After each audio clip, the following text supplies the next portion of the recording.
Hey guys, this is Austin. This is the 2018 MacBook Air. And for $1,200, there's been a lot of controversy about the performance of this laptop, and on top of that, just exactly what's inside this thing. So of course the question is, how powerful is it really? Interestingly, there's only a single processor option for the MacBook Air this year. It is a dual-core Core i5-8210Y. This is an 8th generation Y series processor, which does give it a dual-core chip with hyper-threading, and the clock speeds actually aren't all that impressive. It has a 1.6 GHz base and a 3.6 GHz boost, a far cry from a lot of the quad-core systems that you can often find at this price point. So there's some interesting things with this chip. First of all, it has UHD 617 graphics, something I've never seen in any kind of Intel chip yet. And also, interestingly, this is a 7-watt TDP. So what that means is that most of these Y series processors are used in things like the 12-inch MacBook. Now that does not have any kind of fan, and originally I was actually told at the Apple event that this MacBook Air is fanless. However, a lot of reports have shown that this actually does have a fan. Also, I updated it and heard the fan. So let's open it up and see what's actually inside. I like how we had to clarify that I heard a loud fan, which is usually a pretty good indicator there's a fan inside. Just saying. Take this off, and immediately we see that there is a fan. So it shouldn't be a big surprise. So what's kind of interesting about the MacBook Air this year is that this is one of the smallest fans I've ever seen for cooling on a laptop. Now this is actually not strictly necessary. If they would have gone for a slightly lower end Y series processor with a lower 5-watt TDP, for example, the fan would not have been necessary. But on the flip side, that means that you're really reliant on a lot of other issues with cooling. So say you're in a very hot environment, the actual chassis of the computer really can't dissipate as much heat, whereas adding even a small fan like this should make a big difference, and it gives you the added benefit of getting a couple extra watts of TDP, which will give you a little bit more performance. I will say it is a very, very clean layout. So not only do we have the trackpad here, but we also have our 3 battery cells. Now what's interesting about this battery is that, at least based on the rumors, and certainly taking a look at it seems to sort of back that up, is that unlike most MacBook Pros that are current, where you kind of have to replace a large chunk of the laptop to be able to get rid of the batteries, with this it looks like you could probably swap these out pretty easily. You also see the fairly large speakers, and then we've got what is a pretty small motherboard, and I assume that's probably our T2 chip underneath here. Hey, look at that! The Apple T2 chip. So this is actually very similar to some of the SoCs that you'll find inside an iPhone, but this handles a lot of the sort of lower end processes on the MacBook, including encrypting the SSD, running your Touch ID, it's got secure enclave, it's got the ISP which runs the webcam. There's a lot of very smart things that are on the iPhone that all run from this tiny little T2 chip. Alright, so with the computer put back together, let's actually see how it performs. Starting out with, we do have Geekbench, which is the classic. Alright, there we go. 4301 on single core and 7725 on multi-core. It is an upgrade over the last generation MacBook Air, but it is not a big upgrade over, well, much anything else. I mean, sure, it's decent as a dual core, but we really have moved on to quad core across the board for the most part. Next up, we have the Geekbench compute test. This one's kind of interesting because this does have a unique GPU. I've never seen the 617 available. Now, it is one of the Intel UHD series GPUs, so it's probably not going to be anything crazy, but maybe it's a little bit faster.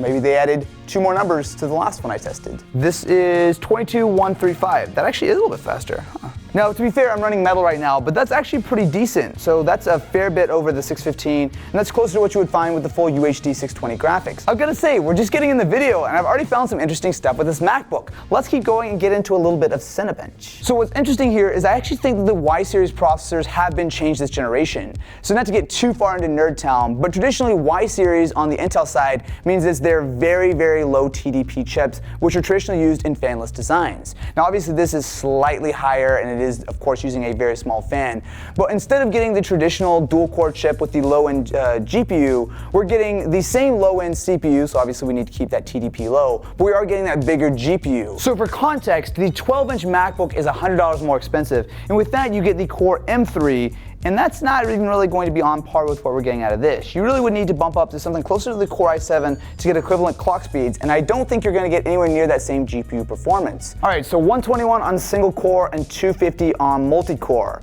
That's not that impressive, to be totally honest. It's fine, but it's basically what I would expect out of a Y series chip, like the 12-inch MacBook, for example. The GPU, though, that's what I want to see right now. 32. Yeah, there we go again. So with the 12-inch MacBook, you're looking at a score roughly around 25, 24, something like that. So 32 is a pretty decent bump.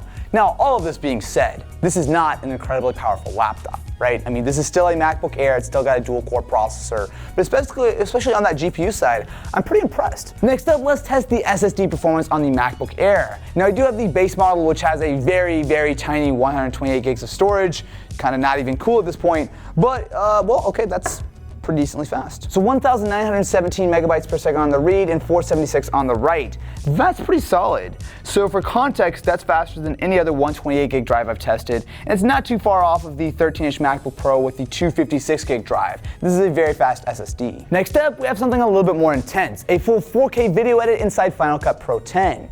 So for reference, this is a project from the This Is channel, so it's almost exactly 5 minutes long.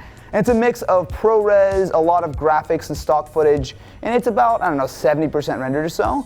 So I kind of scrubbed through here. It's performance is actually holding up reasonably well. Oh, and just so you guys know, I am editing off of a Samsung T3 SSD, mostly because there's not enough storage on the MacBook to fit, well, anything, but especially not a bunch of 4K video. And it feels video because you want to know about the I mean, that's not bad. partners. It's definitely able to play it back. What I'm curious about is what the actual export times will be. So with a fully rendered timeline of ProRes 422, let's see how long this 5-minute 4K video takes to export. So settings are correct. This is H.264. All right, ready, set, go. All right, so just over 6.5 minutes to render a 5-minute timeline. Now, no, you're not going to want to spend a lot of time editing on the MacBook Air, specifically with 4K footage, but it is possible. However, we have a slightly different method for speeding things up.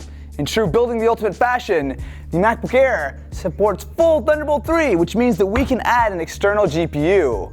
Because why not? So this is the Gigabyte gaming box with a full AMD RX 580 GPU inside. Now recently, Final Cut has received full support for external GPUs, and especially with such a thin and light laptop like this, I'm curious to see just how well it performs. Now no, we don't have any kind of crazy scientific tests here. What I do have is, well, a curiosity of how far we can actually push it. So specifically with Final Cut, it does look like the GPU is being used. It's hard to benchmark exactly how much of a difference it makes, but just for some reference here, this is all playing back at higher quality, and I am running it at full 4K on an unrendered timeline, and the computer is able to keep up reasonably well. So we were going to try Fortnite running on the internal GPU of the MacBook, but I don't want to be here all night, so let's get the external GPU going.